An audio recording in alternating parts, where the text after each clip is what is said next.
Hey everybody, welcome back to the Magma Clubhouse. For those of you that are rejoining us, just want to give you guys a quick introduction to our hosts. We've got Ryan, aka Aiku, and myself, Solomon with Magma. And today we're just kind of jumping in. So this is our third Magma Clubhouse, and to kind of give a quick rundown for anybody who's here, and we'll probably, I apologize if I have to reiterate this again later. We've kind of gotten to number 3, and we've kind of just been collaboratively coming up with stuff on the fly. And of course, we're going to start working through different topics. Oh, geez. All right. 1 second.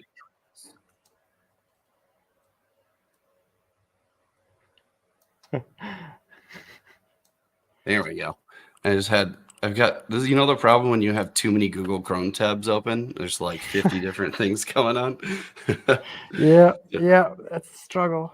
Yeah, sorry for the double audio. But anyways, back to where we're at here. So we're going to try something different for this one. In the previous sessions, we've been starting from scratch and kind of going in and creating stuff, which I think we'll definitely do for the next one. Of course, we want to get more people. So the goal is to spread the word and get as many people in here as possible. I think also, Ryan, you and I were talking about this last week and probably needing a little bit more time. We were doing about 90 minutes.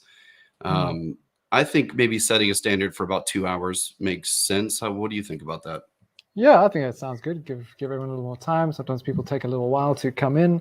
So yeah, that would give everyone a little bit more time to spend on their work.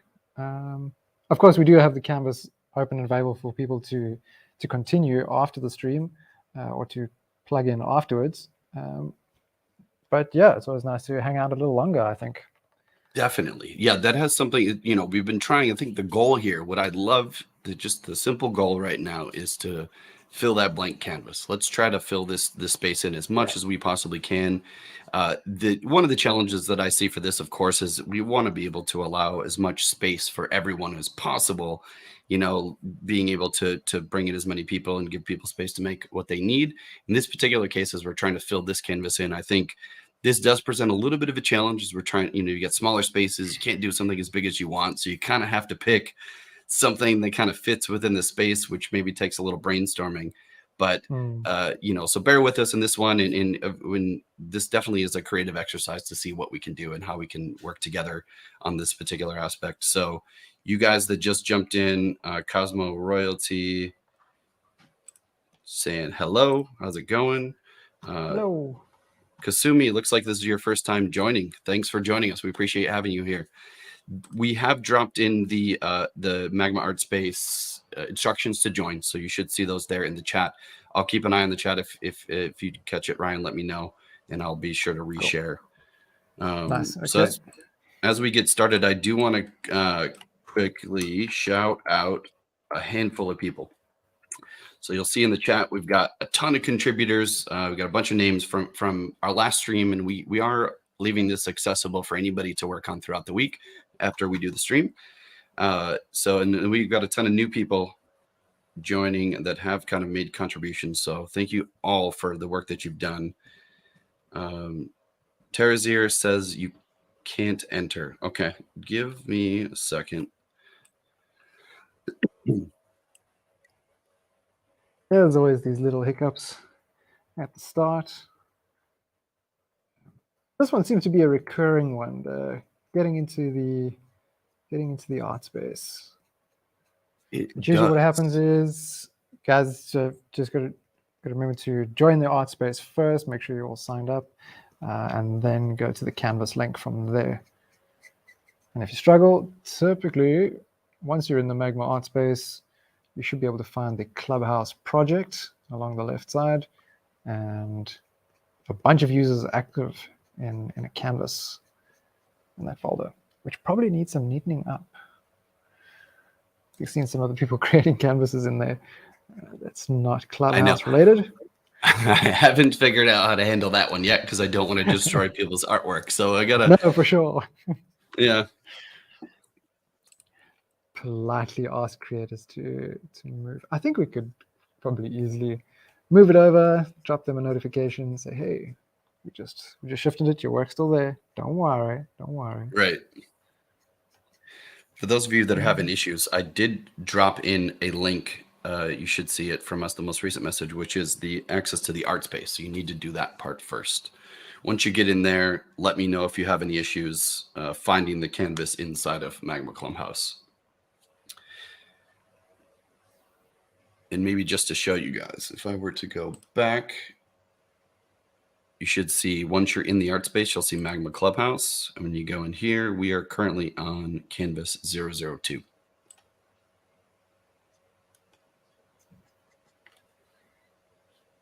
While you guys are figuring that stuff out, I just want to quickly mention, maybe I'll go back over here and if I can navigate on this screen, just to give a quick update on our code of conduct. So we do have a few specific things we want to make sure are clear.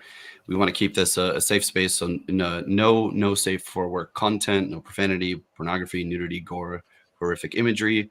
Of course, just generally be kind and considerate of other spaces. And if there are drawings within this space, make sure not to draw over on top of these, or try to be considerate of each person's space. This, for sure, we understand is a challenging exercise with all of us in different places and having different goals. So this kind of is a part of the creative exercise here to figure this part out. Anybody who doesn't comply to these rules, we do have a 3-strike policy. So we won't be able to allow you to come back if you cannot stick to this code of conduct. But I trust and believe everybody here is here to have fun and appreciate all of your patience and contributions here. So I'm going to jump in here. I haven't seen any comments yet that are having issues. So I'm going to. Cool, that's good. That's good. Good start. Yeah, I want to start adding something new, but I first just want to touch up on a couple of things. I scaled down this bird because it was taking up quite a bit of space on the canvas. I was a bit greedy on that second stream. I wasn't expecting as many people as we had. Much better response than from the first one. So yeah, just now filling in the gaps from where I was, because there was some, I placed things around the M of Magma, and then when I scaled it, I had some blank areas, some things to fill in. Yeah, to your defense, truthfully, we have had a massive jump in people joining us, which is the goal, but it was we needed you to take up that space the week before. So it's just these tiny little drawings across the canvas. Yeah. I can maybe blame doing murals. I like to take up a bit of space, a bit of wall space. Dun, dun, dun. What to add? Do you have an idea? You're going to keep going with your octopus there for this round? Yeah, we've been doing some internal, to give everybody an update. We do internal Magma company drawing lessons with Ryan, and last week you brought up some really great core topics on just properly shading and getting into like just how to blend some of these colors together a little bit better. And it was a good reminder for me. It's like I've gotten so used to doing like black and white highlights, but doing it with color, it was like, oh man, I really need to like kind of rethink this. It adds so much more vibration to your piece when you choose colors instead of white. But I think we all sort of start off with that, where it's start adding in black to tone things down, go a bit darker, and then adding white to tint it lighter. It doesn't always have the same effect. Actually, very seldom does. Yeah, color's an intimidating thing, man. I still struggle with it. It is, and I love the challenge though. It's as I've kind of been talking about the last 2 streams, it's like I'm kind of going back to basics and have been developing bad practices, spending so much time in 3D, not having to deal with lighting and shading. Yeah, sure. I'll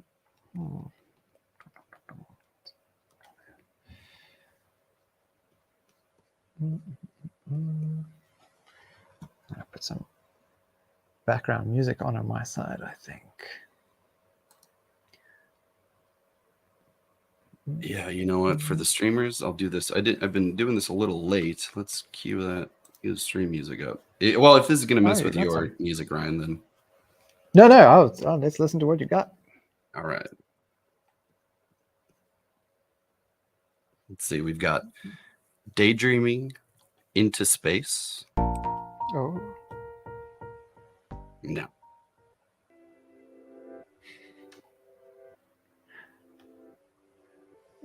What am I looking for? I'm looking for purple. That's what I'm looking for. Green, purple. Dog and Chan. I made a red cat. Nice. Cool. Love it.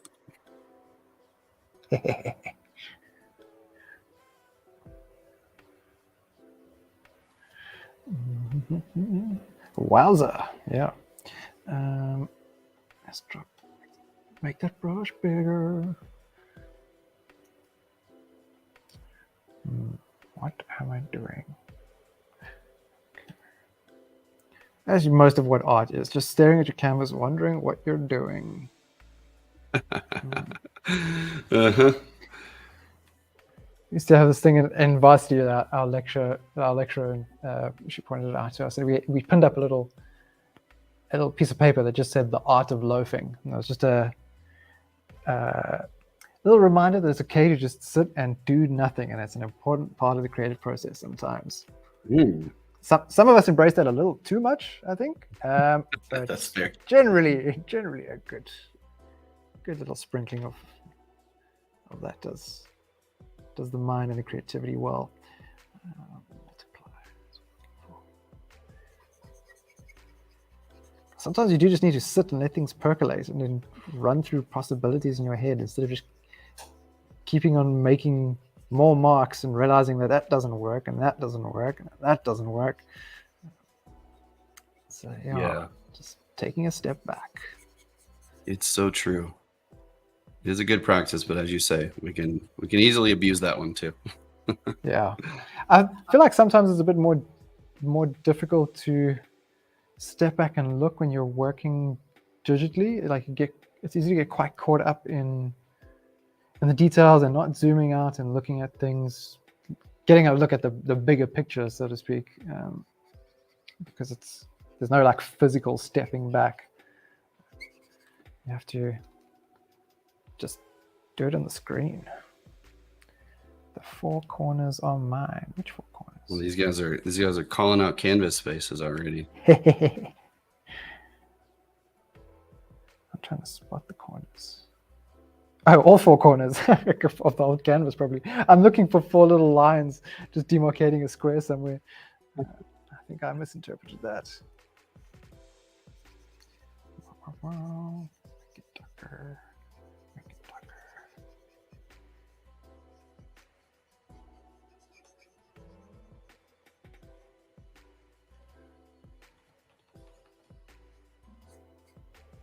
So I was thinking about trying out.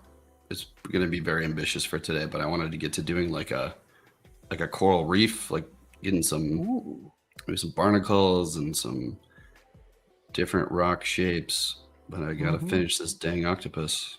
Why is that so strong? Lighter.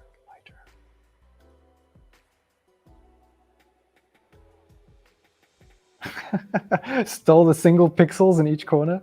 Nice. Sneaky. I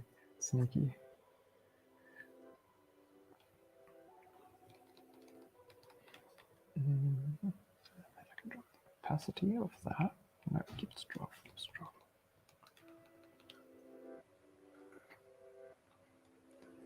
Yeah, I actually came across an organization on LinkedIn recently called, well, there are a few of them. One was Coral Gardeners, one was Coral Guardians, and there was a Coral Coral Restoration Project or something to that effect. The guys that are going out into the ocean, adding more corals, they're setting up, they're constructing almost like a trellis type of thing, like anchored to the sea floor, fairly shallow, obviously, for the coral reefs, and just populating that with reefs, trying to get healthy reefs going again. I think one of the projects was in Spain. I think there might have been one in Southeast Asia somewhere as well, and then another I think was on one of the North American coasts. That's pretty amazing. I thought it was pretty cool. Is that, I mean, did it get into like success rates? Like, was it actually working or? Yes, actually. They had shown some before and after pictures, which were really cool. Try and find it. But, it's a tricky thing. One is to you can plant a whole lot of these corals through the year, but you kind of need to see what happens over the next couple of bleaching events and how they handle that when the ocean warms in those areas. So it'll take time to get proper measurements of success, I suppose. But I think it's an interesting effort. And there have been some cool things where there's kind of like combining corals to create sort of super corals that are more resistant. I'm not sure exactly on the science of that and how it all works, but it seems pretty interesting. I do want to look into that more. Incredibly cool. I mean, it's such an important aspect to life. I mean, without it, the tiniest little things can have an impact on an entire ecosystem and what happens to the health factor of the ocean. Mm. Yeah. Why is this? Sorry, focusing on too many things.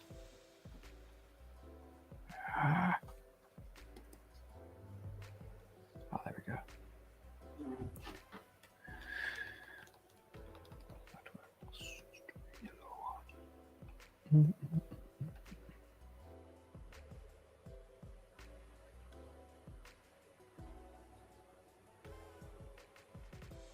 Had any chance to work on your personal sneaker project? Man, no. I appreciate you checking in on that too, because it's I need it. I'm just teasing. It's honestly it's on my mind lately, but I've also, like, since we've started this venture, like I'm kind of just excited to get into drawing more. Yeah. So just for those who are here, and now that you've mentioned the classes we've been doing internally, I've been making the Magma team draw a lot of apples recently, going back to basics and figuring out values, understanding the lights and darks and shapes, but mostly just apples. Maybe eventually an apple a day will keep the art teacher away. Yeah, that's the goal. I love it. But I'm loving it though. I always used to look at these still lifes at art school and be like, what a drag, silly still lifes. Who does that? No one cares about still life. And now I'm like, this is so much fun. It's just like, I think it's simple subject matter that lets you focus on getting the other stuff right, where you're not too attached to it has to be this awesome dynamic superhero scene or something that you get super into. Okay, no, here's simple subject matter. Let's go with that. Did someone just blacken the entire screen? Alicia, can you sabotage indeed. What's going on here? We're gonna have to throw a strike at this person? Oh, that's funny. Gotta do Alicia, a couple of controls there. Getting rid of that layer for us?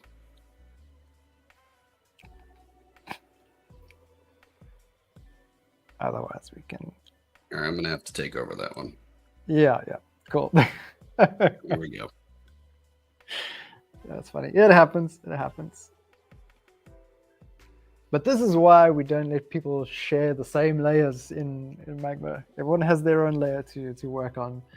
You easily rectify stuff like that.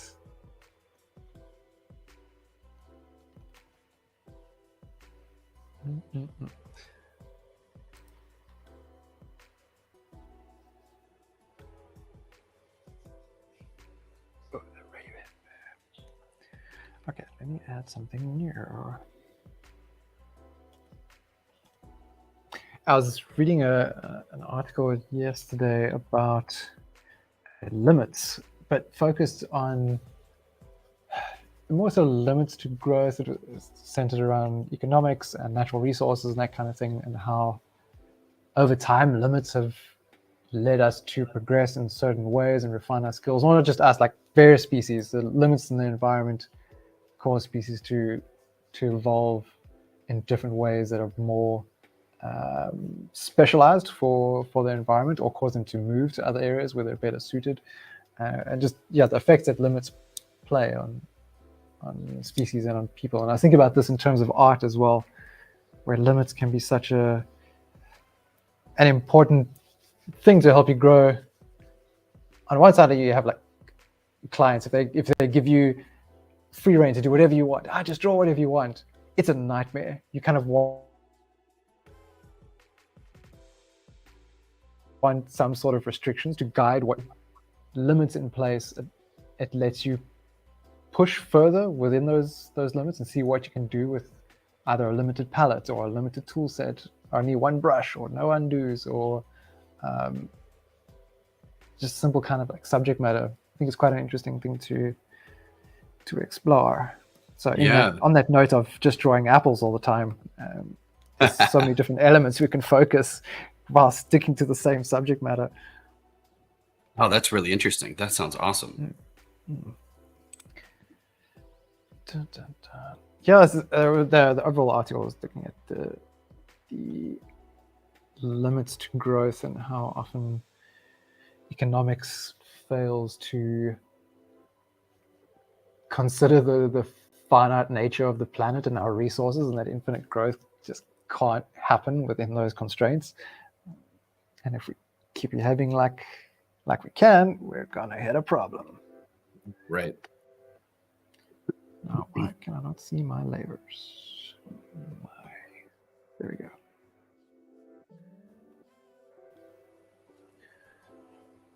Let's add another bird, I think. Another bird. Did you ever watch a Pixar animation called For the Birds? It had this string of little birds on a power line, and then this big, clumsy one comes and lands on it and tries to sing along with them. And they all start bullying him a little bit, pecking at his talons. And yeah, I probably shouldn't give it away, but it's out there. If you type in For the Birds on YouTube, it should be there. Very entertaining stuff. It was like Pixar shorts. Yeah, I have seen that one. That one goes back to, I think, 2012. I've totally forgotten about it. Yeah, it's fantastic. Those are always great. Did you see? Have you seen some of their newer ones? I think there was it Dumpling? I haven't seen any for a little while. Bao? I haven't specifically looked for it. Bao, is it called? Yeah, that was a really good one. Okay, I'm gonna keep that tab open amongst the other 50,000 that I have here. Yeah, Monkey Man 77 called it. It is Bao. It's hilarious and very sad, very touching. They always nail that. I mean, they understand like those intimate moments that just get you. Yeah. Sure. There we go. Yeah, I'd seen the thumbnail pop up, or I'd seen it mentioned in an article before, but I haven't watched it yet. I will do that later.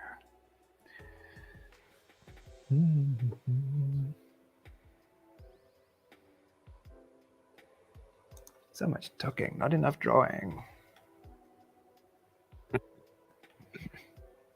That pretty much defines my art school days. Too much talking, not enough working. Actually, all school days, never mind just varsity. I think that's always been my problem. I had to stay behind at school a lot to finish my work, because during class I was always talking. It's definitely been quite an exercise just having these conversations while going through the last few streams and focusing on getting stuff done. It's like I really do enjoy it. You know, it's crazy as it makes me sometimes. I'm like practicing this level of patience, you know? Trying to draw and make sure everything goes smoothly. Yeah. Fun times. Okay, let's hit this.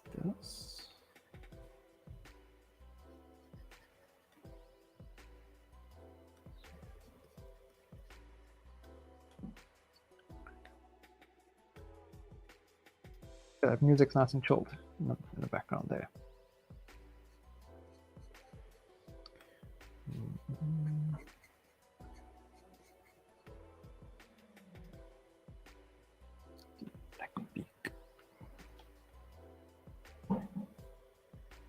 I'm sorry, I'm like multitasking over here, trying to figure out where there's like this random green stroke somewhere on the top of this guy. Oh dear. Among Us. Oh, you found it, I think. Or someone found it. I saw it move.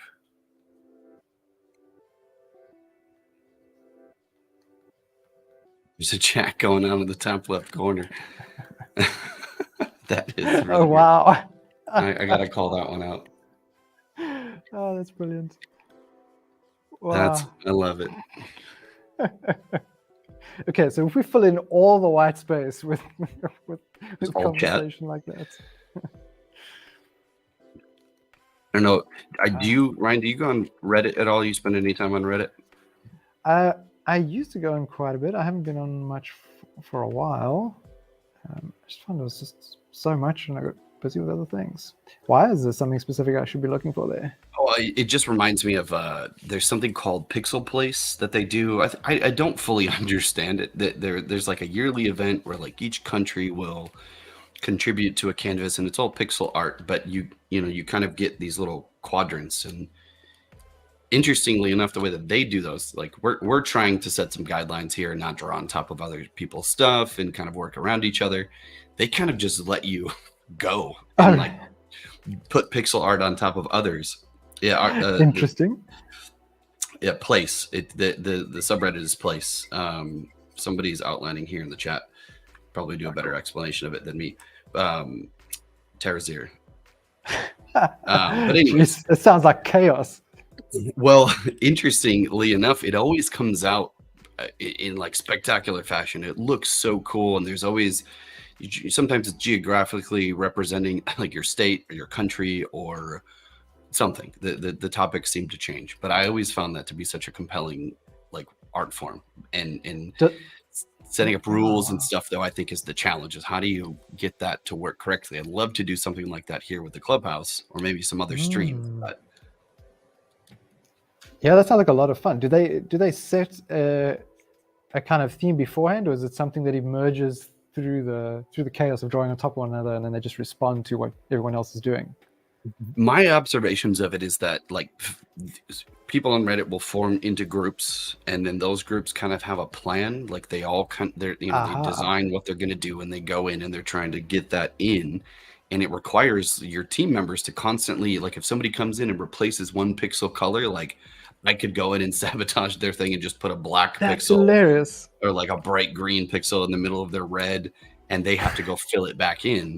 So it's like you kind of just have to brute force your way into it, which is really interesting. That's amazing. I love it. Yeah, I love it. Yeah, I don't know if you guys watching have any insights into how that works, but I would love to try to figure out a way to make that work for us. I've seen some chatter going on here now in the Magma chat window. If I could find my cursor, where is it? No, okay, pen doesn't work. Dun, dun, dun.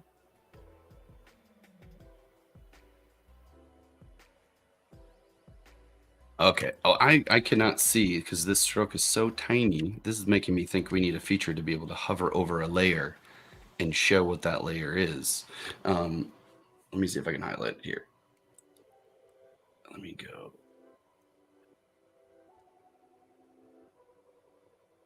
Oh, I see some people asking about AI as a feature in Magma. Yeah, it's not rolled out yet. It's a beta thing. We're having a lot of discussions around it, testing things. So it's not a widely available thing yet.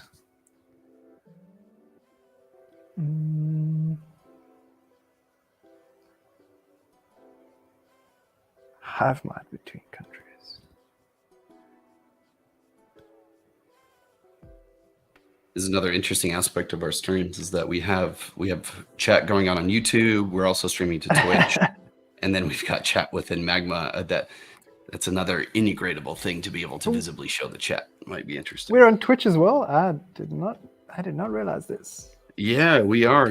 I'm working to kind of build that Twitch community, and this is our first baby step into that category. But I think we'll be able to grow that, and it really depends on where our viewers are spending their time. I think YouTube and Twitch, generally speaking, are more commonplace, but Twitch creative is really interesting because there's a lot of creative stuff and people streaming on Twitch, but I don't really. It'll take some time to evaluate. Yeah, I haven't been on Twitch in a long time. I think just maybe with traveling, running live streams, because those tend to be so long. Like connecting with creators all the time, you can always have something in the background, and it just internet is often a bit unreliable when you're traveling, and I probably find it a bit distracting. Yes, you can draw on the Magma letters, Benny, if you've got something cool in mind for it. Maybe just try and keep them visible. So if you want to draw something inside of them, drop in a cool pattern or integrate them with something somehow. But let's try to keep them visible, but feel free to get creative. Yes, and we are not that full of ourselves to say that we're only ever going to do stuff around Magma. I wanted to mention that too. I think now that we've got some great engagement, it looks like we've got a great full canvas. What we're planning to do is offer this. I think as long as you guys come back and we can keep this place full and get your opinions, we're going to send out. I'm putting together a Discord survey that we can use to collect ideas like topics and things we can focus on. I was thinking it would be really fun to come up with a color palette and maybe do like a theme, like you do underwater, ocean, or I don't know, pick an environment, pick a genre of video games or film, or fill in the blank, and we could all kind of focus around that topic, and that way we can kind of come up with some cohesive designs together. I thought that would be really fun. Yeah, that sounds great. But so far, I mean, like if we look at from this third stream already is going nuts by comparison to our first one. It's really grown so much. People are really coming in, having a good time, engaging in the chat. It's a lot of fun. Yeah, truly. I feel quite pumped at the end of it. Yeah, absolutely. For sure. I think the more people we can get in here, the better. I mean, the dream is that if we can, obviously we're going to be able to fill up a canvas with 50 people, but if we can get more, we can do multiple canvases. Another thing I was thinking about, this is maybe going to be the brainstorming stream for me to throw these ideas out, but I was thinking we could team up. So we could like pair up into groups of people, and then each group kind of does we focus on a topic, everybody does their version of the topic, and then we'll have like a community vote for who created the best canvas. Or not that it's about competition, but I feel like just to incentivize some of the formats of the groups, and we want to make some really awesome kick-ass artwork. So I don't know, other things I'm playing around with. Yeah, love it. Do let us know what you think of these ideas, guys. We're totally open. Yeah. This bird is a bit funny. I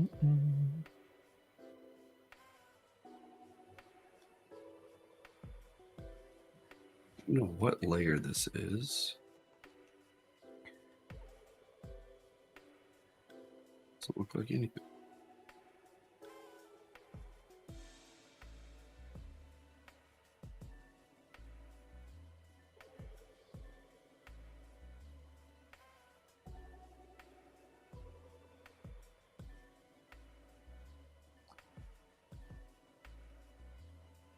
Oh, Mangui Man, you were asking about a highlight layer feature. Curious to know more what exactly you mean. You mean for like easily finding your layer, or sort of in demonstrations like this where somehow you can bring everyone's attention to one while making maybe a translucent layer over everything else? Curious. Because that sounds like something that could be interesting for teaching purposes, actually, with Magma, which is something we are seeing it used for.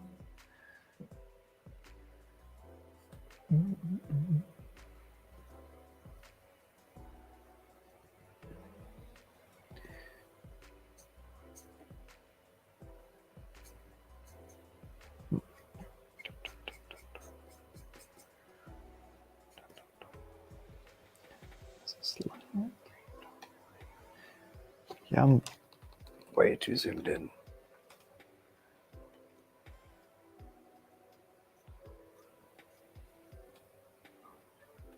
All right. I've been looking for this like forever, Can somebody help me out here? Trying to put a big red circle over it. This stroke. Anybody know whose stroke that is? Are you still looking for this? Yes. But also monitoring some of these layers because we've got more people, so I want to make sure it's all good. But yeah, I can't find it.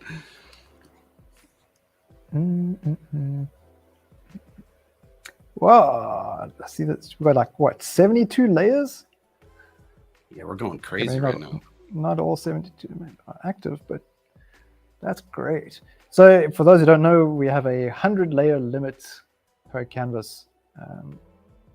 So don't go crazy with creating new layers for yourself. If you can keep most of your stuff on one layer, that would be grand. Which reminds me, how many layers do I have? Oh, I have 3. No, nice. Bad. Very efficient of you.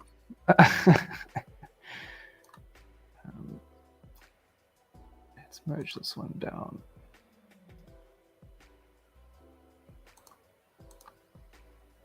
It won't let me merge my layer down. Why is that?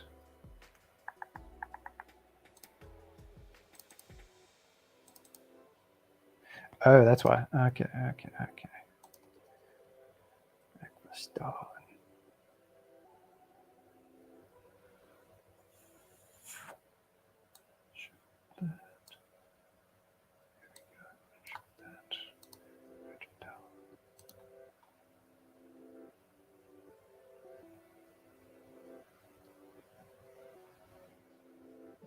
Yeah, we've always had a layer limit, but it takes a bit of effort to hit that if you're only a couple of people on a canvas. But when you have things like this going on, it can happen pretty fast. Oh, whoops! I did not mean to do that. I might have just taken over somebody's layer up here.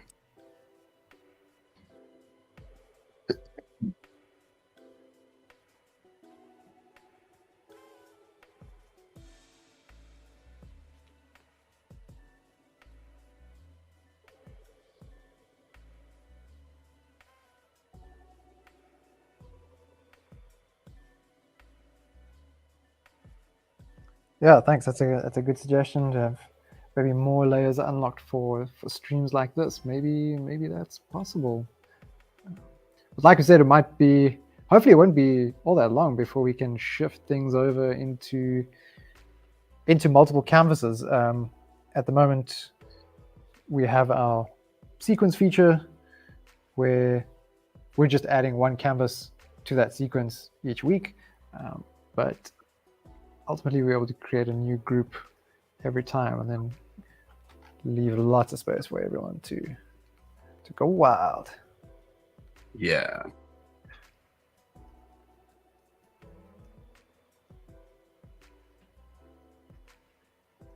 Because there's also the aspect of keeping Magma smooth for everyone.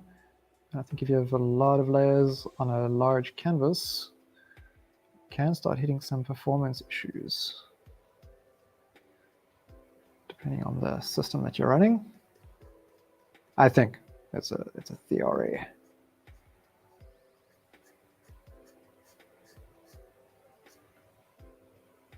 Oh, why does it look so funny? Shapes, right? Shapes. Back to basics. Shapes. Make a shape.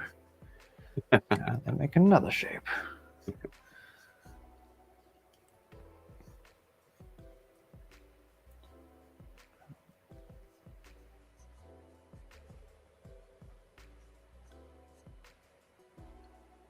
Ding, ding, ding.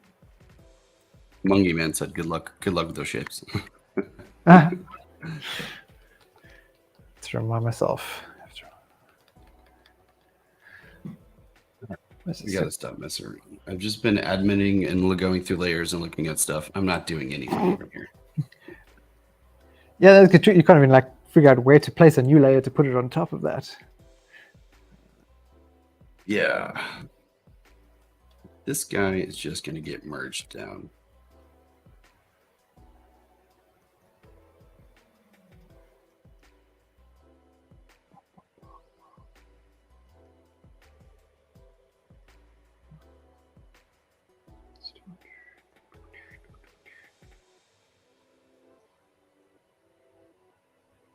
Dubla's asking, is there a possibility to resize the main Magma canvas? Not once it's created. We would have to create a brand new one. What's the issue? Is it that you just want more canvas space, or I'd love to know what it is. Good question.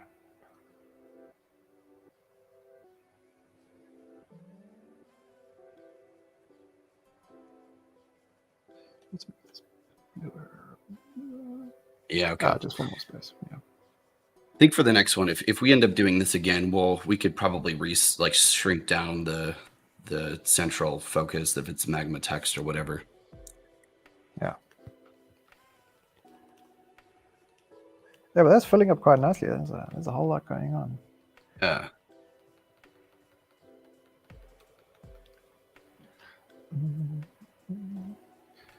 We can add a bit of red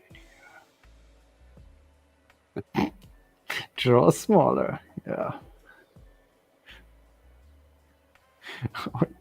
Join the little pixel conversation in the corner. I can't wait to see how that turns out. No,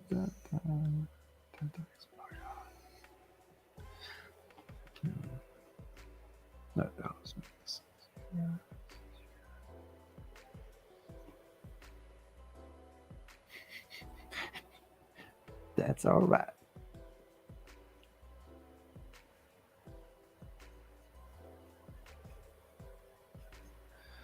No,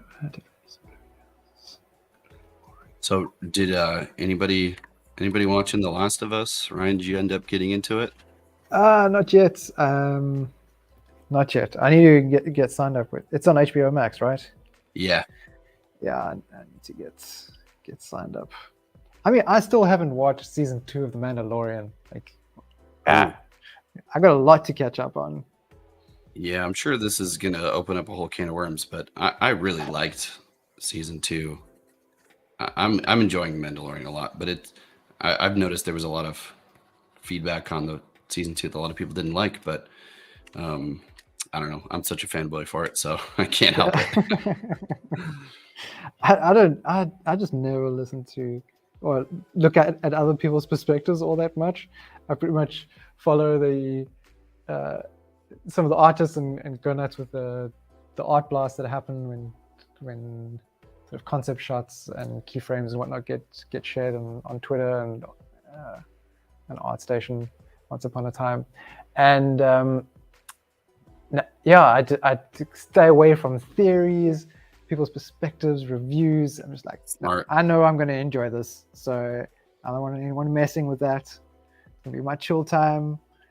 Enjoy the thing for what it is. Yep. Yeah, I think that's super smart. That's the way to go. It's so easy to get pulled into those conversations too, right? Just to get caught up in the I don't know. I kind of, my observation lately is just like, I mean, having grown up in this like revolution of entertainment age as well, there's just so much content. So I feel like the bar for what is good is changing because we're watching so much stuff, and then our opinions are changing. Like if it was coming in smaller doses, I feel like we might find people appreciating just less hate, more appreciation. But I think as it goes, the more you have, the less you see the value in it. Just kind of you get numb to it. Yeah, that's a good point. I think that makes a lot of sense. I think it's justified also to say that there's definitely a lot of feedback around entertainment and shows and stuff that is valid. It's not like it's like they're all wrong, but it's kind of a mixture of both. Yeah, for sure. That is very true.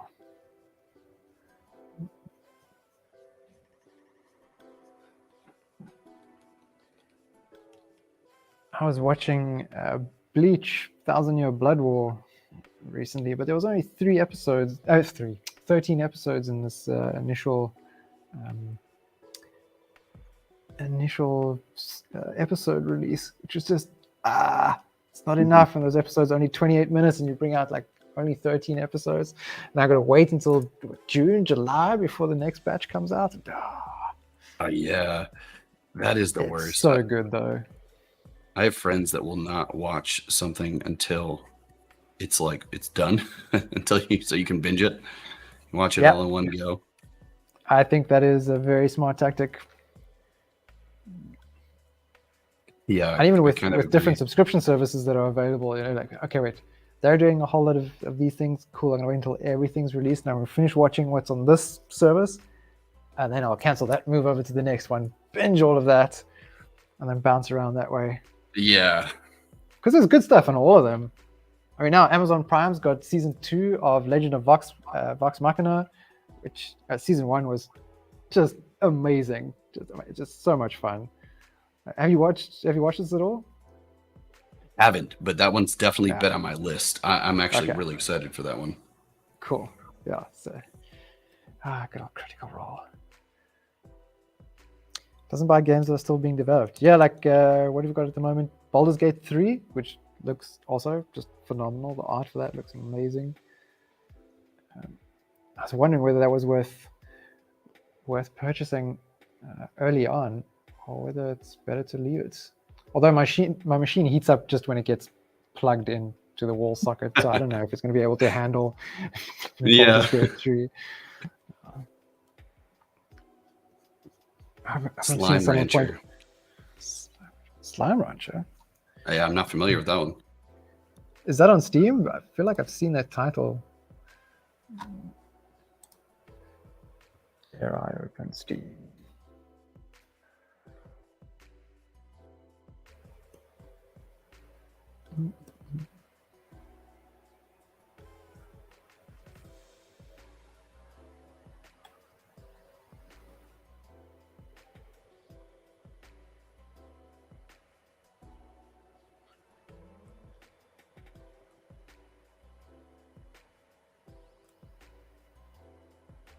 Oh dear.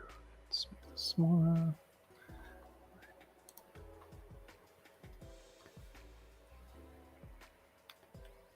Yeah.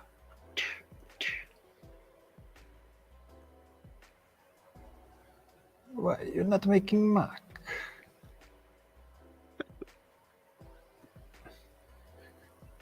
Shake my pen to make it work. Nice.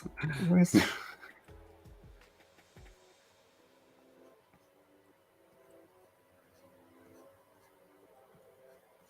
I was trying to figure out which first world problems, which tablet to use for the stream today, because I've got like a few different ones sitting here. I'm like, can I manage with having just a single screen setup and just a screenless tablet, or should I go with the display tablet so I can have the other one up for following the chat, which I'm not doing anyway right now. Let's have a look here. Yeah, that is first world problems, but you are also a man on the road, so having multiple devices, I feel like totally comes in handy. Yeah, for different sorts of arrangements, different desk spaces, or sitting on a plane drawing versus sitting at a desk back at the Airbnb. That's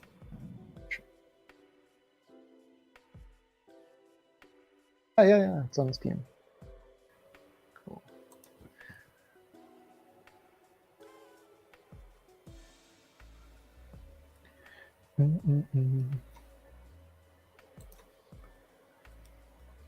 Yeah, Muggy Man's calling us out and not having heard of Slime Rancher. In my defense, I'm very disconnected in the last probably couple of years on what's going on in like peak gaming culture. We are talking about games, right? just checking. Yeah.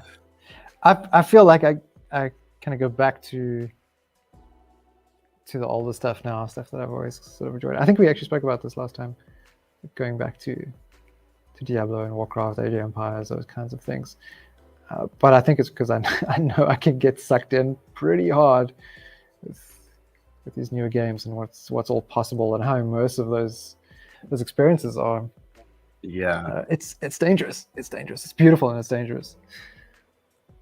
Truly. Well, and we did talk about that last stream. Just it's really challenging to keep up with stuff. I feel like I've passed my time where all I had was time to consume, and all I did was consume everything that was current and everything that was going up, and it's definitely created a lot of challenges for me to keep up with. It's like I kind of developed like an addiction to needing to stay up with it, and now it's like, all right, I gotta balance.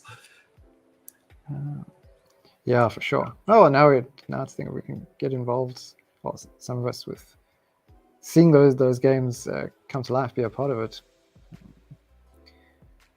Seeing a lot of indie creators out there as well. It's difficult to keep up with that.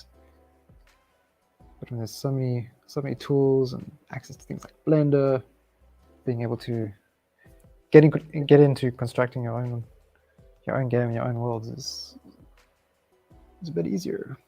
Yeah, that's definitely become my vice. Is just focusing on just making. When I get free time, it's like I get done with my work day, take the dog out for a walk, you make some food, and then it's like, all right, what am I gonna do? I could go play video games, or I could, like we were talking about. I kind of went into that. You were asking me about projects that I want to go on, and just like crazy ambitious ideas to build these massive environments. It's like that's a full-time job. Yeah, that it is.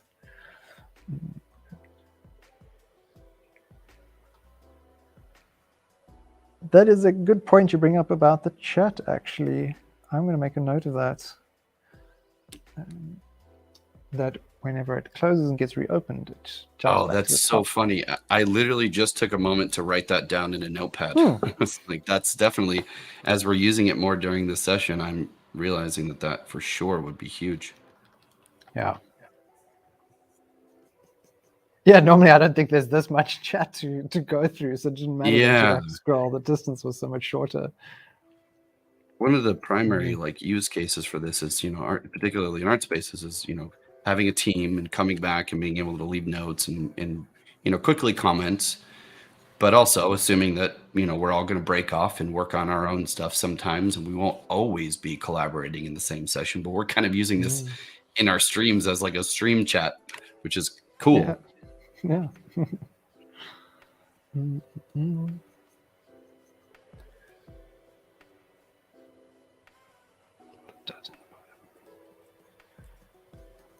What I'm doing with this bird, even. What am I doing? It's got no form whatsoever. Let's do this.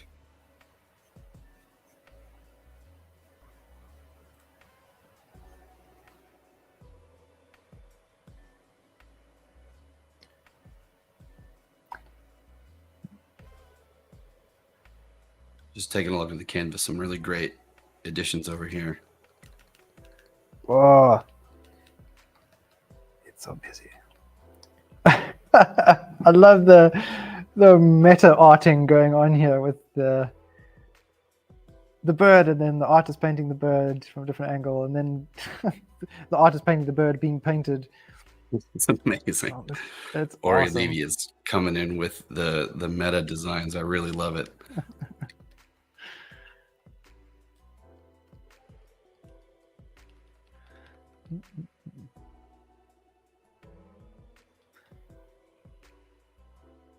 Let's see, I haven't been over to the StreamYard chat.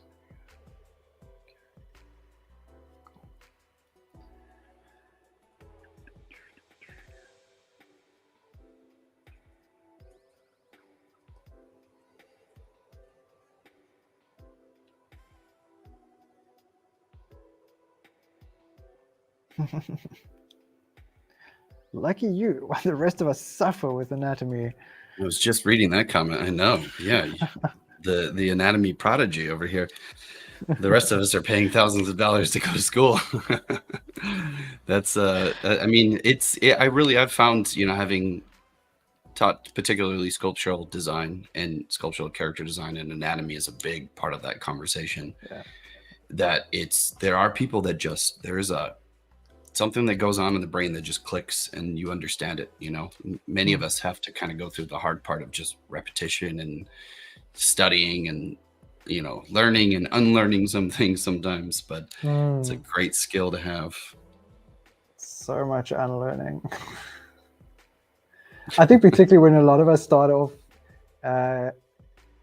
especially in school, like copying anime, for example, or a lot of like cartoon characters where there's been so much stylization. which comes from obviously correctly understanding anatomy and then stylizing based on that. But when you don't have the knowledge of anatomy and you're seeing that and you just learn the stylization, it's easy to fall into some bad habits and misunderstanding about how certain things work in the body. And you have to relearn all of that. Yeah, absolutely. Struggle for me was learning anatomy was I got so focused on the forms of the muscle and like how things connect, and you want to understand how they connect, so you draw them. But generally speaking, the average person is, I mean, it's the idea of like drawing like a super strong person or a creature or a character that has a lot of detail and a lot of edge and a lot of stuff going on. It's sometimes easier to do that than it is to do the gestural kind of like resting muscles and like the natural part of it. Yeah, where it's sort of less, things are less defined, but there's still a subtle weight to one side, or yeah, these things still have to look like they're properly placed. Right. I miss doing like live drawing sessions with a live model. Those were always super challenging, but we used to have an intensive sort of 4-day block of just drawing, just working with a live model, and we'd start off doing, and we did this probably twice every 3 months or so, and you'd start off super rough stuff, just looked horrible, but we'd start off with like 15-second drawings for a couple of hours where the model's just walking up and down, stops in a pose, walks, stop in a pose, and you could quickly try and get just the idea down of where the weight is, just with stick figures and understanding those things. And then we'd build into that slightly longer poses right through until, I would say, day 3, the second half of day 3 would maybe start like a new drawing, and then we'd carry on with that through the whole of day 4 as well. We really focus and trying to get in as much detail as we can. But those were great. You always notice a significant improvement during those intensive blocks. Such a great call out, because it's true. I had the same experience. It was just the idea of forcing different timelines, like having to do something in a couple minutes or a few seconds, 15 seconds, or then you get an hour.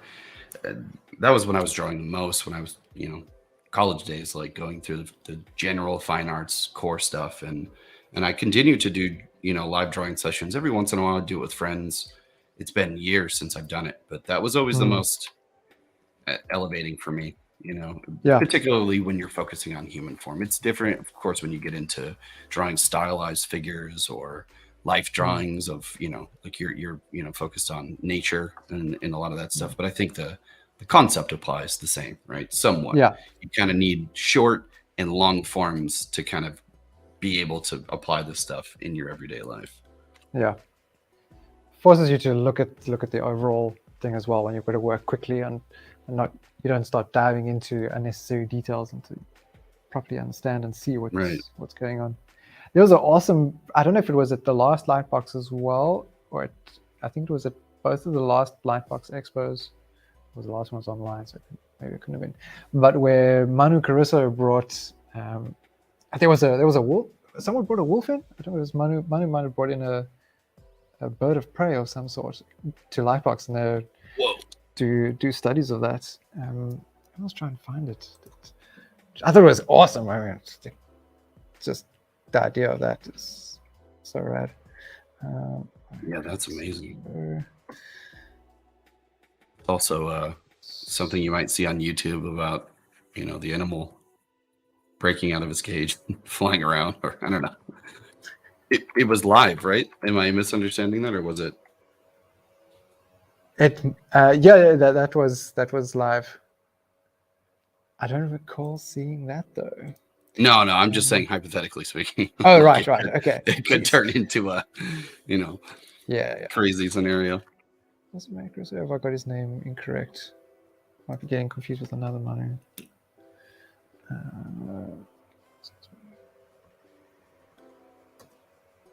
Be a bit embarrassed if I got this wrong. Stuff with expedition art, and they raise funds for conservation efforts.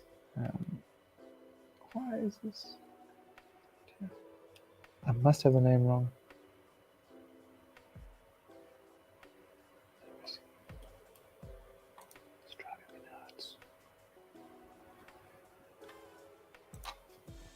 I'm using my phone as a webcam. I can't check my Instagram there for the thing.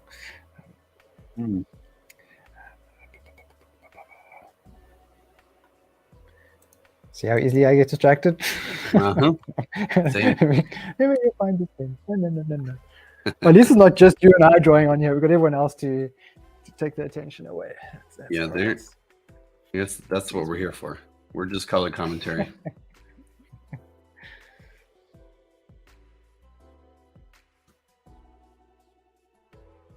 Let's see here.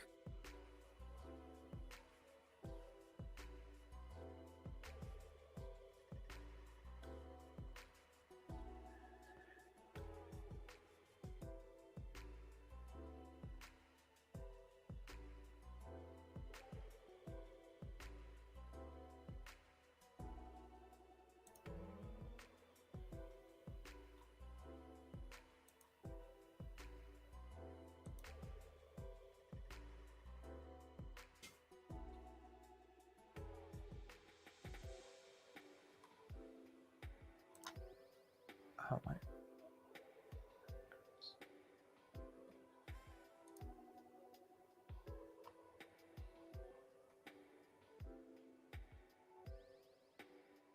So we've just passed our hour mark. We're going to do one more hour, see if we can extend this today and try to finish up all this blank space.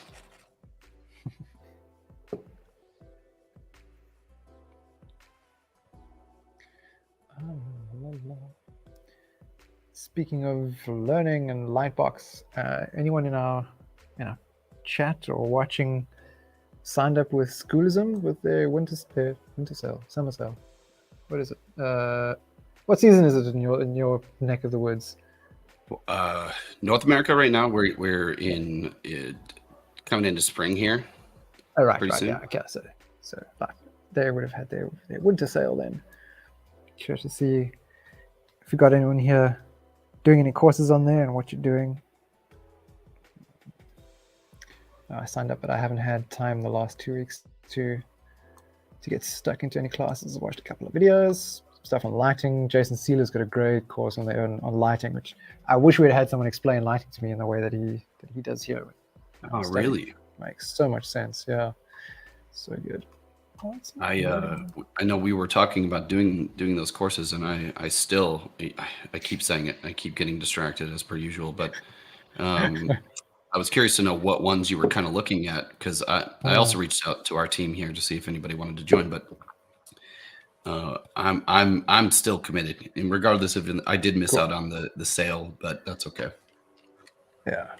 Yeah. So Jason Sealer's one is one that I'm looking at. Wait, not Jason Sealer.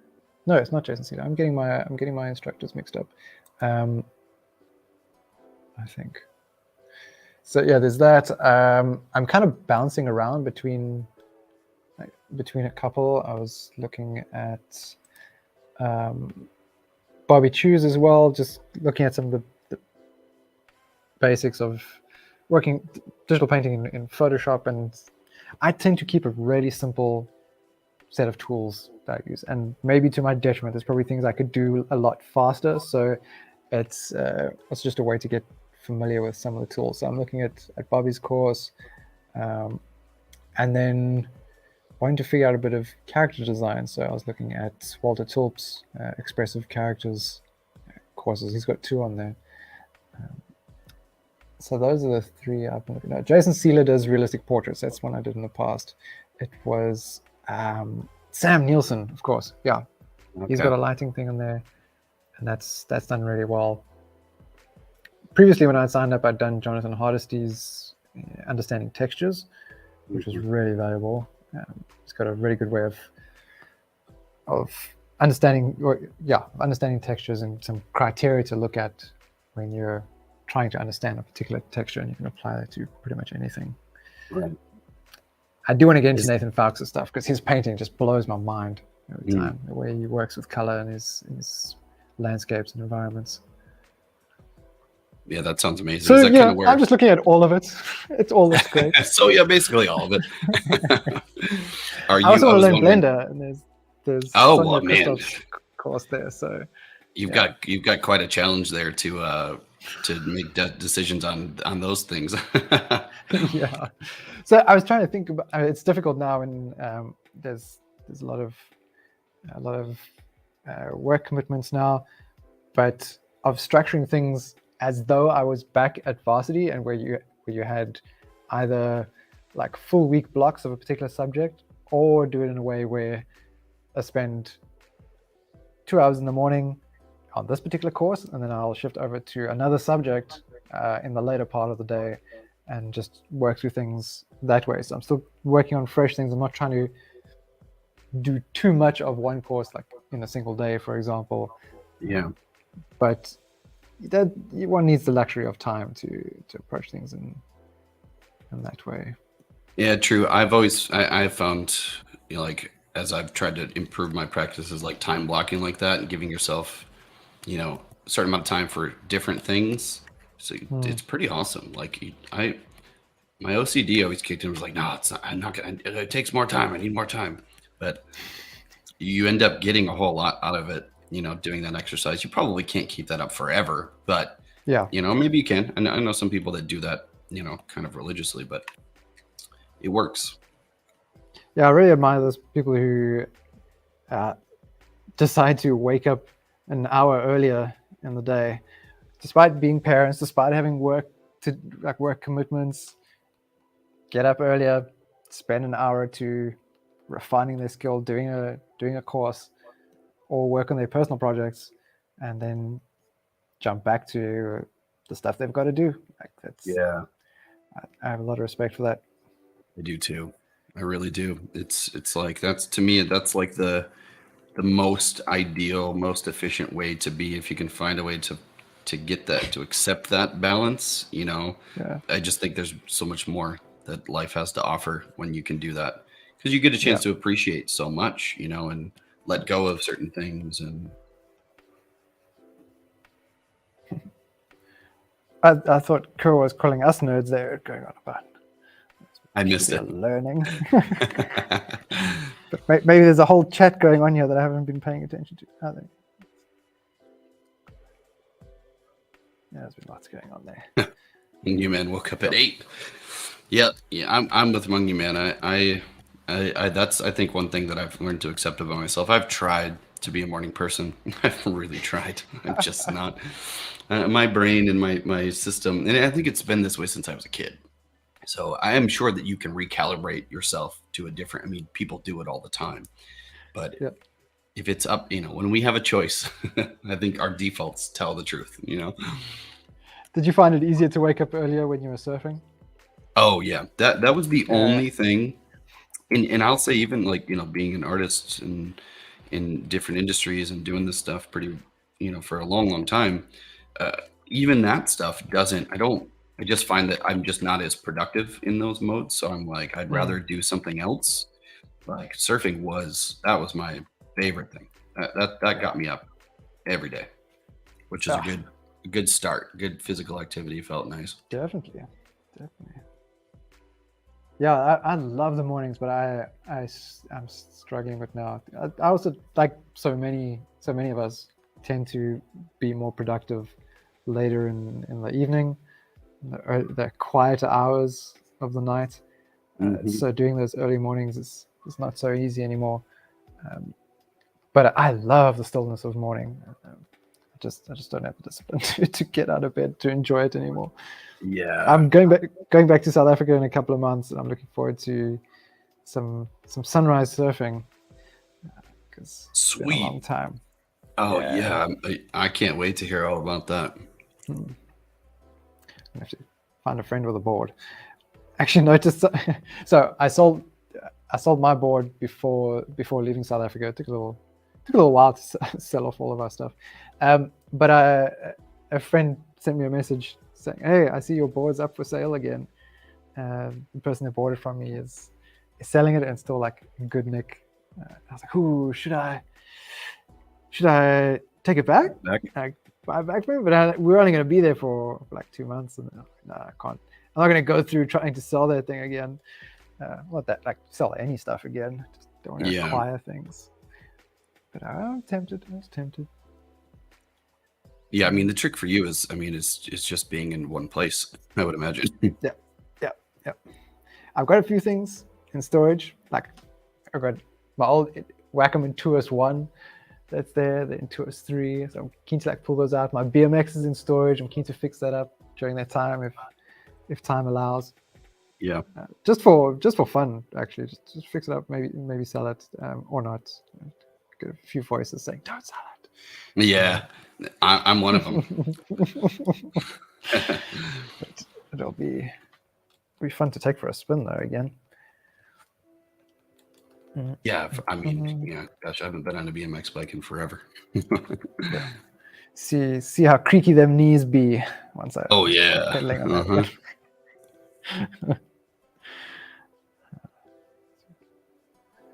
On the topic of waking up in the morning, I saw Mungie Man. He commented and said, "My secret is an alarm." An alarm far away from the bed. That's the way to go. Because it's you get that habit of turning it off. You don't realize you've done it. Yeah. Let's see. Does your dog wake you up first thing in the morning at all? Yeah, he does. That's been honestly a nice change of pace since I got a dog a couple of years ago. He's like in my face. He's like on the bed, jumping up. Hey man, what are we doing? We going out or what? Are we going out? Oh, that's amazing.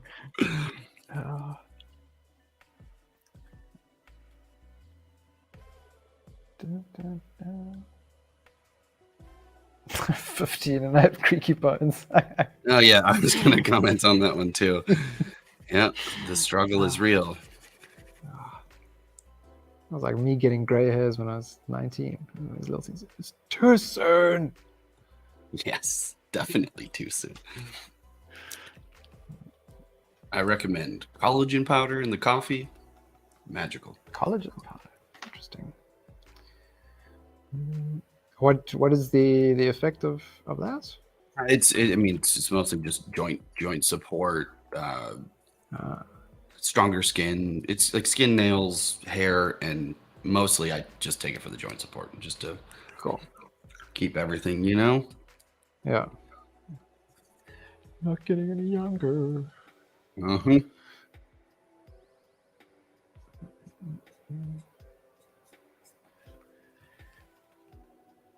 One of the things I've found most difficult about traveling and arting is having like a good desk space where like you're not always changing and ending up with quite like bad posture and having to navigate these different things. Like when you have a desk with your chair that's designed for you to be there, or to have like a nice standing desk.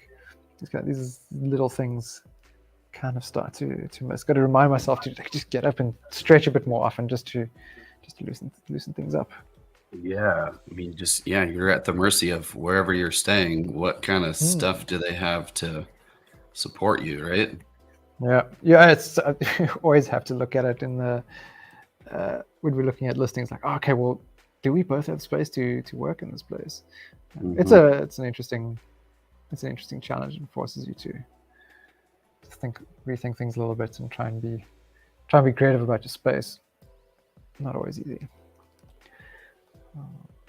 Interestingly, I was telling Solomon the other day that I received a tablet for review, and one of the features on it is that it has a little indicator that comes on. I don't know, I haven't properly tested the tablet yet, but it comes on at certain intervals to remind you to get up and stretch. It's got a little LED display, or LED, yeah, I think it's LED, with like shortcuts, battery life, all that kind of stuff. But it also has this indicator for get off your ass, go and stretch, which I thought was kind of interesting.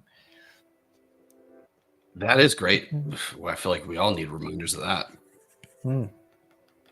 I wonder if it's going to be something that's easy to miss, because it's a screenless tablet, so you're looking up at your screen all the time, while the tablet's in front of you. And if it's just a silent thing, I wonder if it's not a huge display, but maybe it's big enough to still draw your attention, even though you're looking up at a larger monitor in front of you. Curious to see how it plays out. Yeah. Interesting little things that one has to consider designing these features with different devices and software. That tells me that they understand the artist. They know what it's like. They know how it goes when you're getting sucked in, then that they appreciate the need to get away. They're not forcing you to keep. It's like, no, use the tablet more. Do more on the tablet. Yeah. No, that's good. That's good.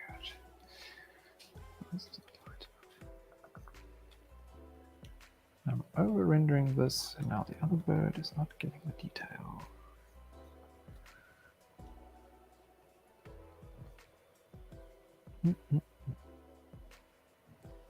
What is that funky thing?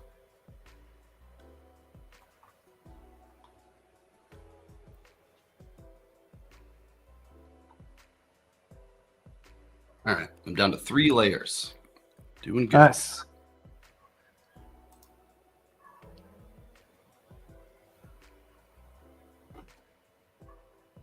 I have to keep my second one. It's a multiply layer that's just adding a little bit of a mauve shadow going on here. But if I merge it down, I lose the multiply property of it. So I've got to keep that there.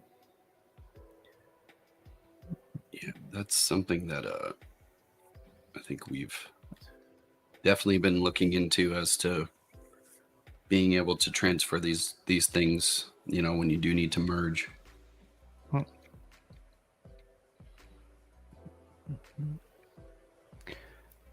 If any of you are quite new to Magma, there is under the, is it the help? Yeah, it's under the help menu on the top. There is an option to request features or report bugs. So if you do come across something that you feel is missing, or something's not quite working the way that you think it should, you can always use those functions to report it. That helps us refine the product. Absolutely, it's a great call out. The more feedback, the better. Yep. Okay. Let's test. Okay.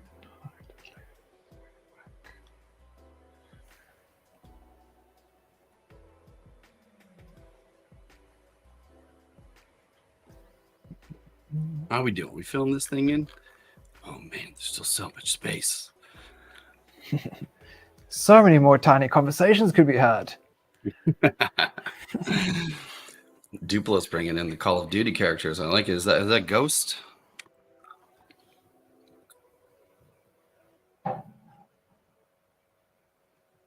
Where is Duplo?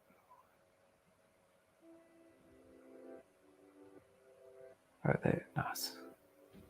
This top left corner's still going. Fantastic. There.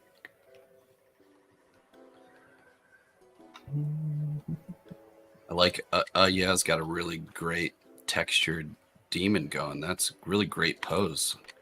Yeah. So there's complementary colors being worked there. It's a bit of green coming through. Yeah. I like it.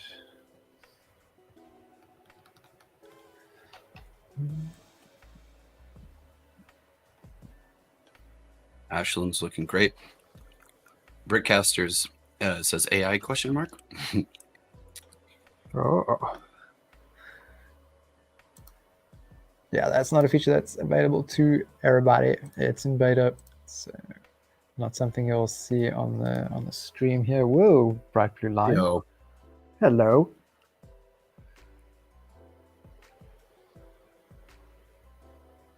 Where is my line? Why is it not here?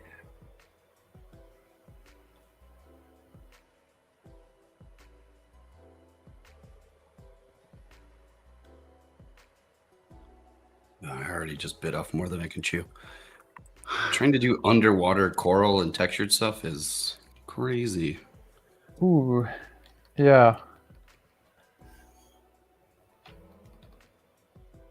Yeah, I've been wondering about that as well. I'm a bit intimidated by the idea, because with these coral restoration projects,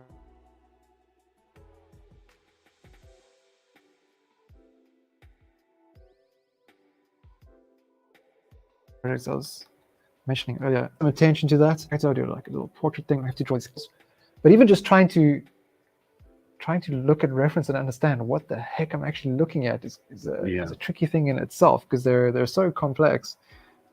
But I suppose maybe I just need to squint my eyes more and just get the impression. Yeah, Pick a nice brush for it. Right. When in doubt, squint your eyes. I'm always squinting my eyes.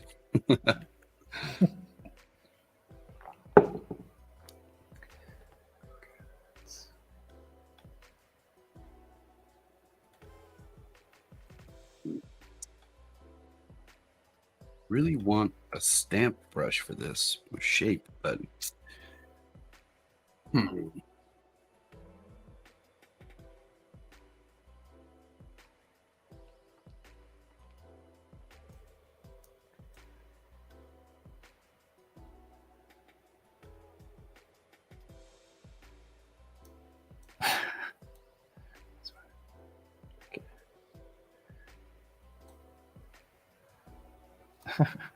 yeah, Is there a feature to Monument make custom 77 brush shapes? talking about custom brush shapes. That there is not a feature currently, but as we've been expanding the shapes library, we've added a few with some of our our partners and our teams. We've got Silver Drawing Academy and Pitch Dev Studios, where we're looking into better ways to offer customization of shapes and building libraries and things like that. So this is something that you really need. Absolutely drop this in. And I should probably, maybe we can do that here just in case. I'm going to drop, I'm sure all of you guys are all active Magma members, but I'll drop this here in the chat with our feedback link where you can post this stuff. We make assumptions on things that we feel, of course, then we're looking into those things, but your feedback on that will be super helpful.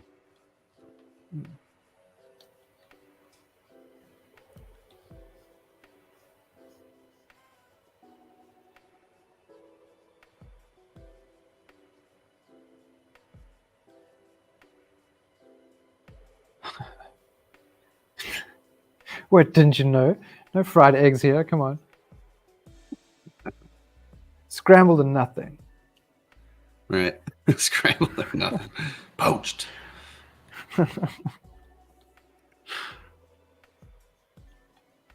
This one's too. Now it's going to take an hour just to fill in that little branch.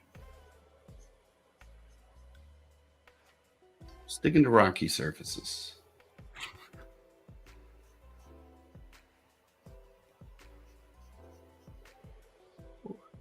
Good tangent.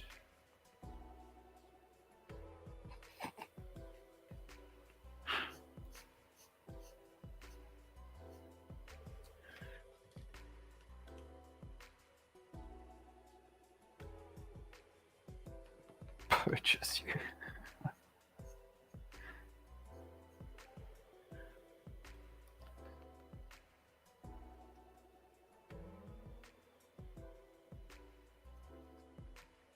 Now I'm making the mistake of not looking at my reference.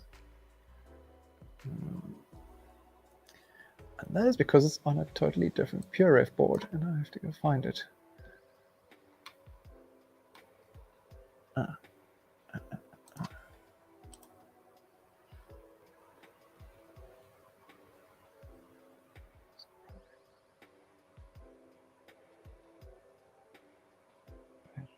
must be here.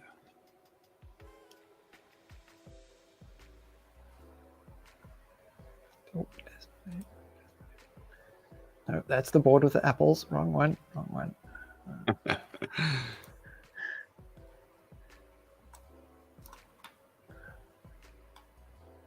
Oh, loud.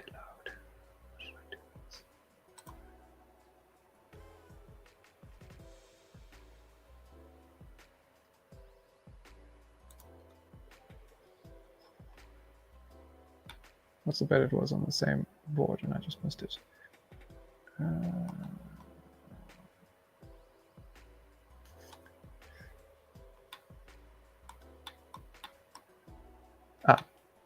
I was right. It was on the same board. Damn it. Ah, What an idiot. must be a big board. Yeah, there's quite a bit going on. Little interesting groupings of things. That one.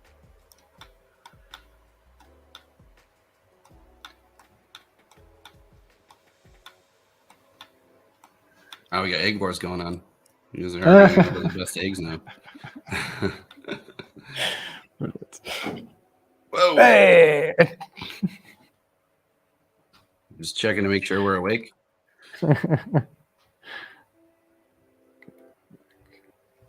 And no worries.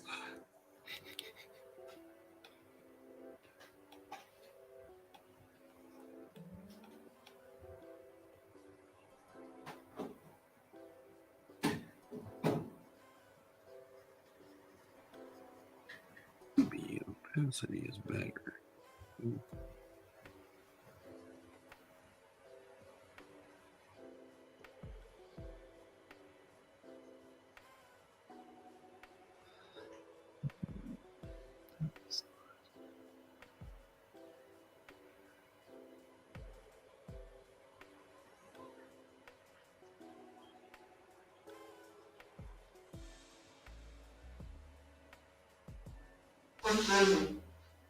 Oh.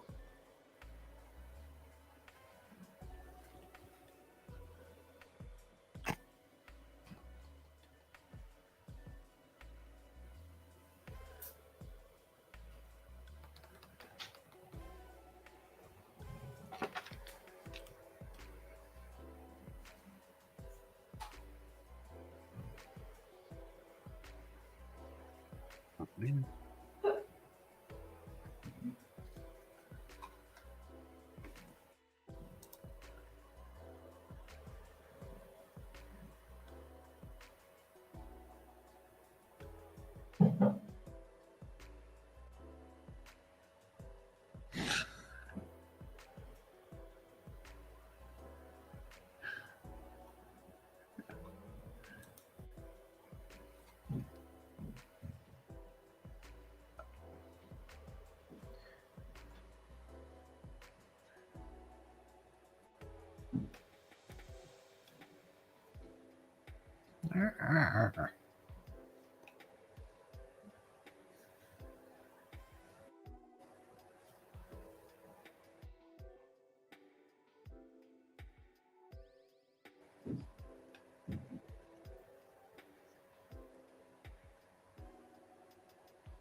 Ryan, it looks like you got some. Oh yeah, you got some glint in the eyes now.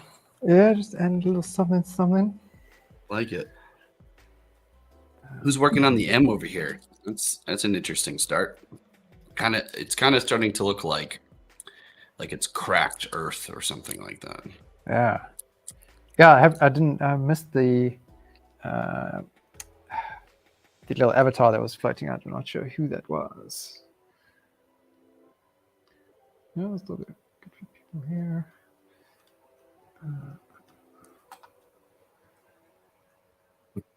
Monkey Man started the pixel chat by claiming the corners. Yep.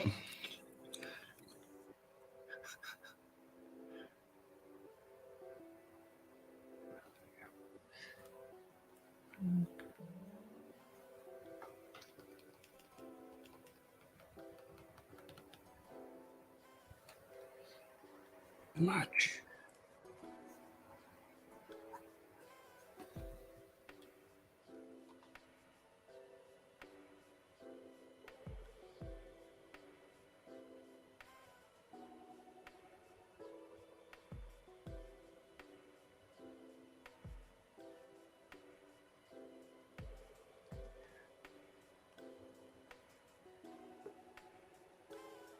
Hmm.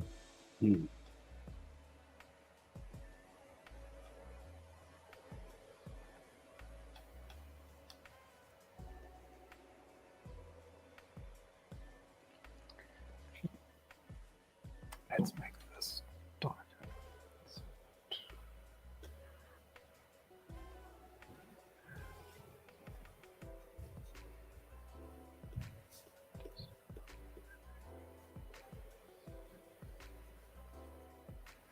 So starting to get into it here. This thing's getting quiet. You know, I was just thinking to myself, like, yeah, we're getting in a groove.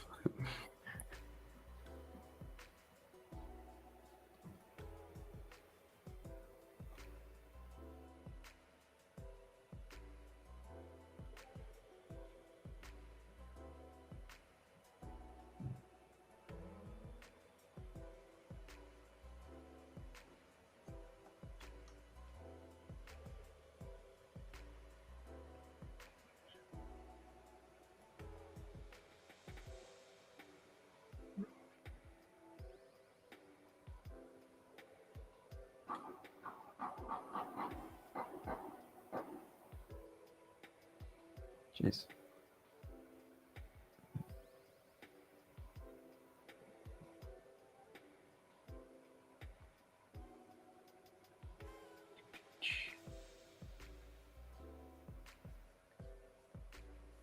Oh, and happy Lunar New Year to those who celebrate it. If we have any here on the stream with us, we just had some fireworks going on outside the apartment here. In Cambodia, and it's been a lot of celebrations, a lot of fireworks and singing. So that just reminded me. Oh, you did? Okay, I was gonna say I heard something in the background over there. Yeah, well, I'm assuming there was fireworks. I'm hoping. we've had quite a few going on. People enjoy their fireworks here. No, I'm gonna make jokes about that. Yeah, no, there's we had a nice little display of fireworks last night, just coming up above some of the apartment buildings. So yeah, it's been lively. That's very cool.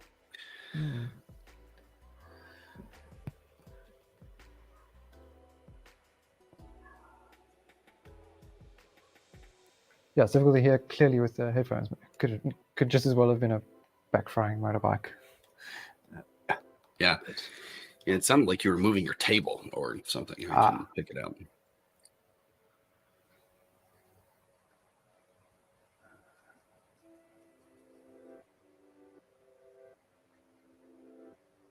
All right, 30 minutes left. What can we do to start filling in this space? I think it might just be what it is. We'll have to work towards refining that stuff. I like what you're doing, Ryan, to kind of create an environment around the piece. I think that's probably what collectively we could all do to kind of like blend in the transitions of all these things. Yeah, I think that's. I suppose what I'm doing here is quite a simple solution. Just adding. I normally don't like to work on a lol precaster. I don't like having white around me when I'm drawing. So yeah, just filling it up with a bit of just abstract color, bit of gradient, something to complement and contrast the colors of what I'm busy painting. Yeah. Bring it forward a bit more. I find that helpful. Yeah, I think that's great. I'm going to try to do some myself. If you're struggling with a white canvas, just throw some paint at it. A little color. To be a little color. Yeah, what is TBH? I also noticed this. I'm trying to understand what that be. About a to be honest army, to be honest creatures. I guess it might be something else. Or who knows? Maybe I've been living under a rock. Maybe.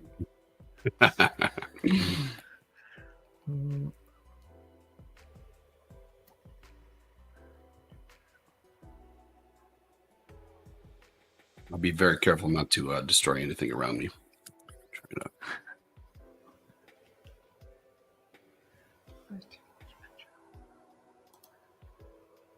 There's a little space there.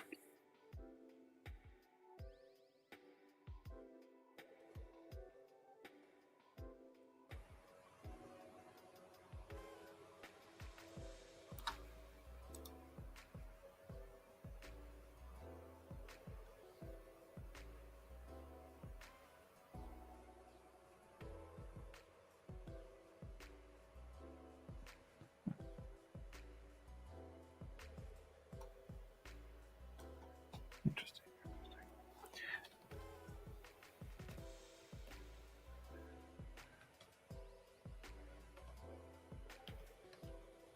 Ooh, there is a subtle line. Who's been drawing here next to me? This is pretty cool. It's so light, I'd probably have a hard time finding which layer. Who owns the layer? I know. Yeah. You saw me. I was spending a while trying to figure that one out. I have a hard time just with like my own layers in Photoshop or Krita or whatever. Yeah. Never mind when there's other people on the canvas with you.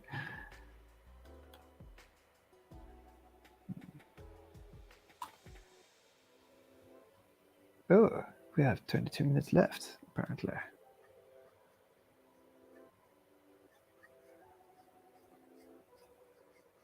Dare I try add in something near? So a lot of people have been drawing goblins recently or at least posting like pictures of goblins on Twitter. Oh, really? Yeah, there's like a unofficial Goblin Day or something. There were all these things appearing. Could maybe try and draw one. Yeah, if that's the case, I was not aware of that one.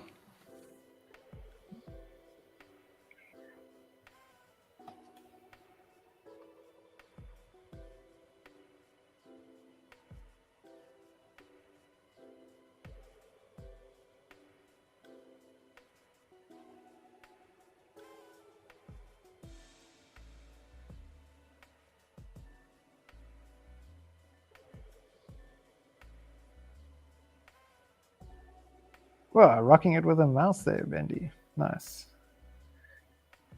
That's tricky. That takes a lot of patience. Props to you for sticking it out. But thankfully, even though you only have a mouse, while drawing is difficult, you could start learning modeling in Blender. You only need a mouse for that. Mm-hmm. It's true. true. Make some pretty cool things. There's the classic Blender Guru donut tutorial on there that everyone seems to start off their Blender journey with. Now that's one fun way to start.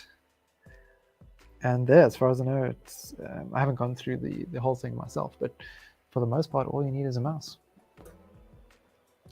Actually, probably easier with a mouse than with a tablet to do the modeling side, not the sculpting. Yeah, modeling for sure. Yeah, sculpting, that's a whole nother can of worms, right? Yeah. Ah! Ah! I know. Once more for good measure.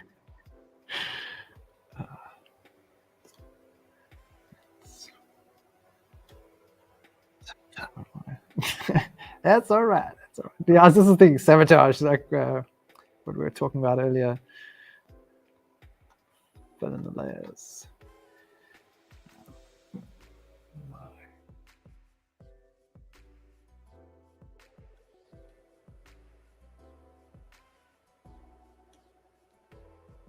Little color.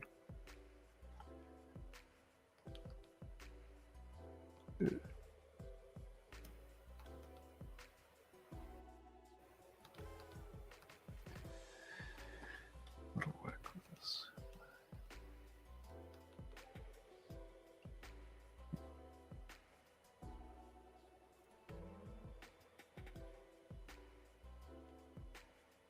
Yeah, I've seen people do like amazing stuff with just a mouse and patience.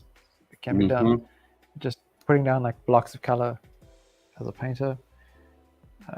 If I remember correctly, Craig Mullins was doing digital art with a mouse before tablets were widely available. Obviously not to the same level, I'm sure, as what he does now. His work is amazing. Yeah, but I have seen some pretty talented people do some amazing things with just a mouse. Yeah. I really think it just requires more patience. Just one of the things. Like you can do just about anything with only a round brush, but some things will just take much longer with that if you don't have a brush for a specific texture or something. Right. Replicating it with something else just takes long. But it can be done. Can be done.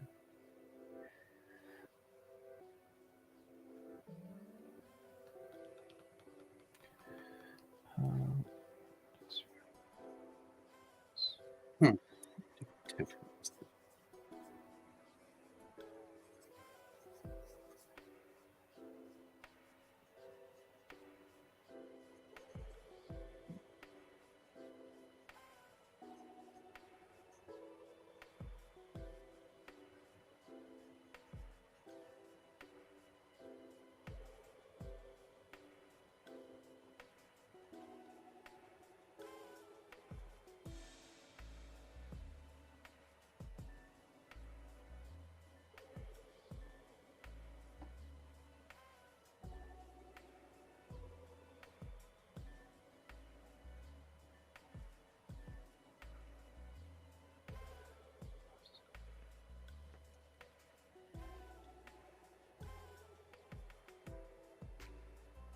Oh, we're getting so close. This is we just need more people. That's all we need. I think we're gonna get there. I think in a couple more streams we're gonna be crushing these canvases. Yeah, definitely.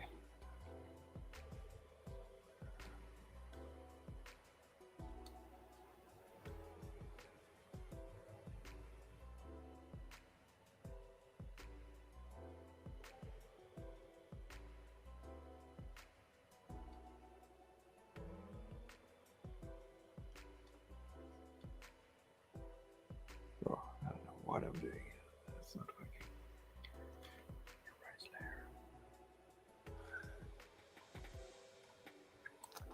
Reference.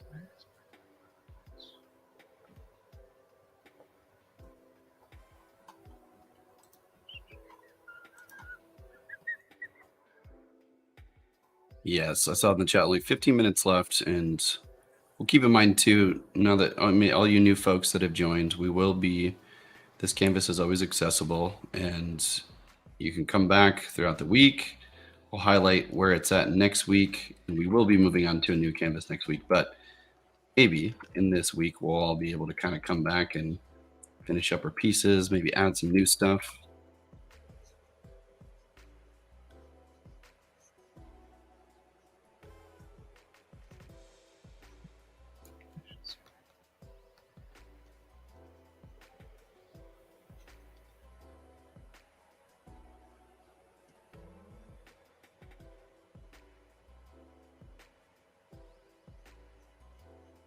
Heyo. Hey. Where are those paste images we actually have in our controls? We shouldn't be able to paste, only admins. Maybe it's because it's not just pasting from outside. That looked like it was AI generated.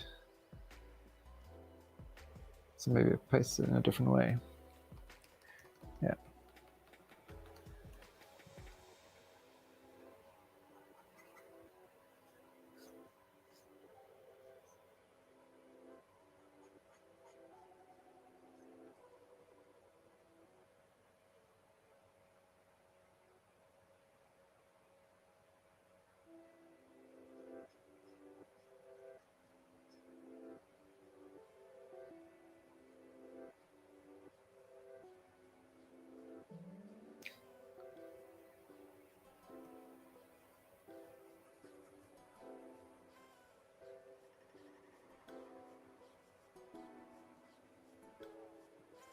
What can I do here?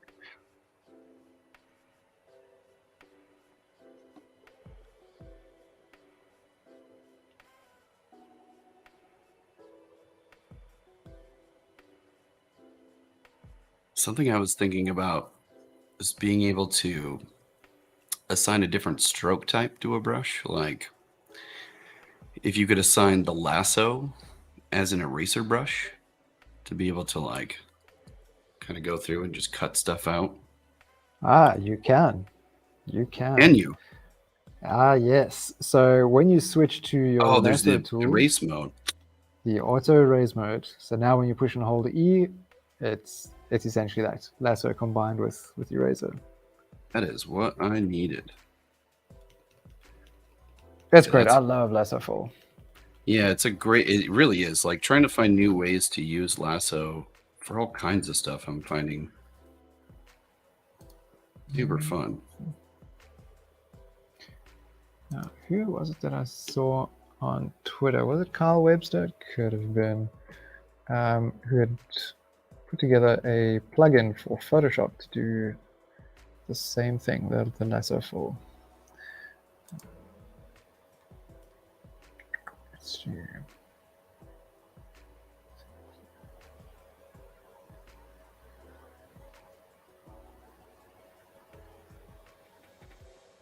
Oh, there's that green stroke back.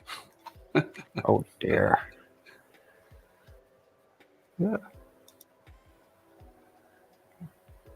Well, thanks, Duplo.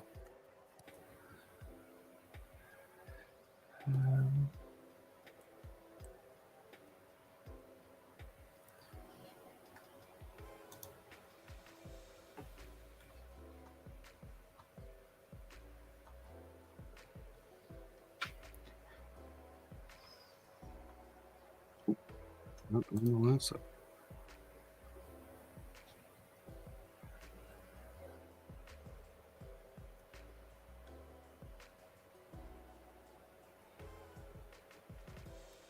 Yeah, Bendy, I'm also a big fan of the Pixel Pencil. That's what I've used for mine here.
These countdowners. I actually appreciate that. That's keeping me on track because I've actually gotten lost in trying to figure out what to do here.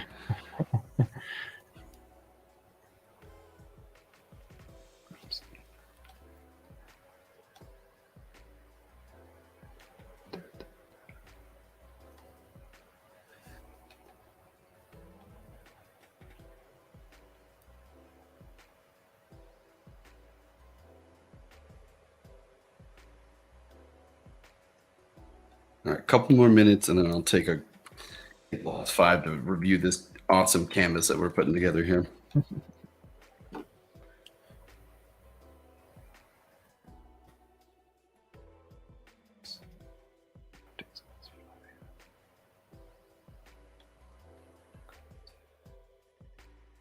Wait. On the eraser brush, of course.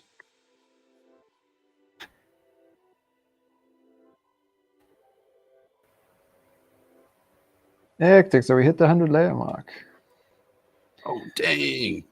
Sorry, guys. Am I using too many layers? See, I can definitely free one up, but there's not much time anyway.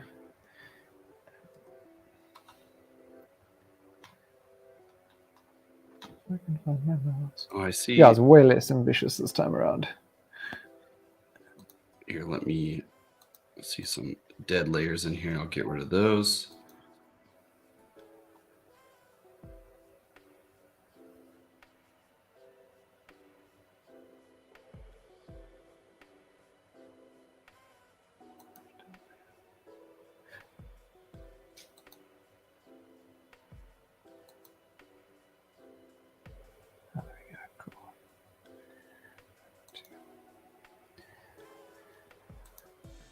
Yeah, wow, that's looking way fuller.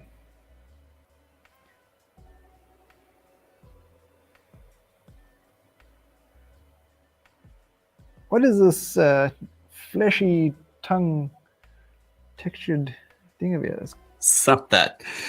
Not too long ago, I was wondering the same thing. I think that got lost in translation in there somewhere.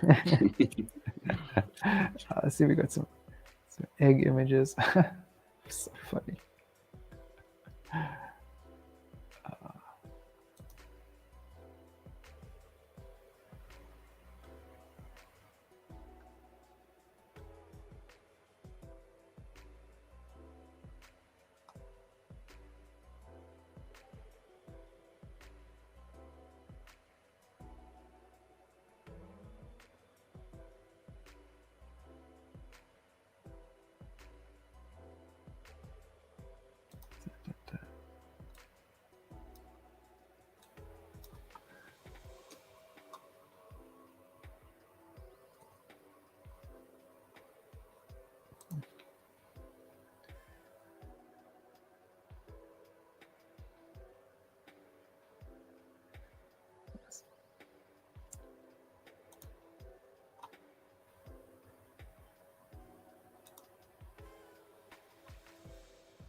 All right. Sorry, I got a little distracted there. Just make sure everybody can see the canvas. Yeah. Let's take a look at what we got going on here. I'm loving this G with the cone on it. It's like a TV and a pirate sword. It's pretty great. Someone's mentioning that was Imposter from Among Us, I think. Yeah, that's what that is. Nice. Yano's doing this really cool, it's like skulls with a really nice pattern in there. That's to bring in the halftone. Nice. Love that. Duplo, great piece. That came together really quickly. Impressive. Yeah. Really digging this demon over here. That thing's looking great. Good texture. Oh yeah. Ori Levy's perfecting the meta piece. It's it's looking so cool. See what happened with this chat in the corner. Brickcaster asking about the halftone. If you switch to the lasso brush in your left toolbar, we've got a few different patterns for halftone there. Down here. If you're watching the stream, it's down here in the bottom. There we go. Now let's go have a look at the chat.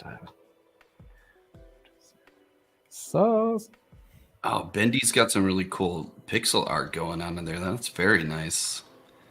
Pixel by pixel. Love it.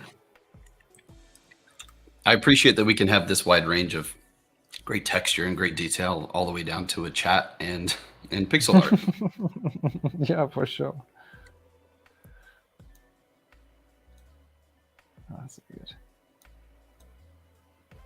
Yeah, these are some fantastic contributions, guys. This is all amazing. This is so awesome to see that we're able to pull all this together. Still some blank space. I think we'll get there. We'll definitely get there. Hopefully, if you guys this week, as I've mentioned before, I'll say it one more time, keep an eye on the Discord in our announcements.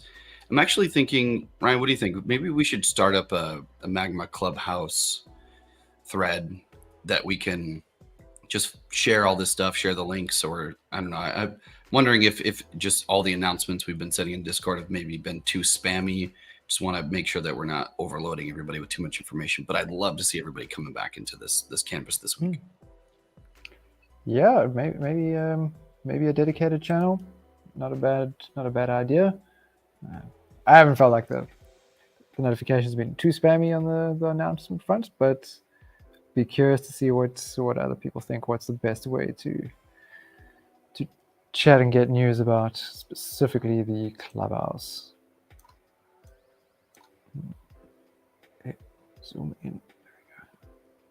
Yeah, we'll figure it out. We'll be dropping that stuff inside of Discord today. I'll send just a quick update with the stream and keep checking back in. Next week we will be starting a brand new canvas, and I'm anticipating we'll drop some information in there to give you guys an idea ahead of time, so that way you have a little bit more time to prep. Maybe we can come up with a specific theme for next week. Yeah, that sounds good. Cool. Thanks, guys. This was a lot of fun. It's so awesome to see this develop.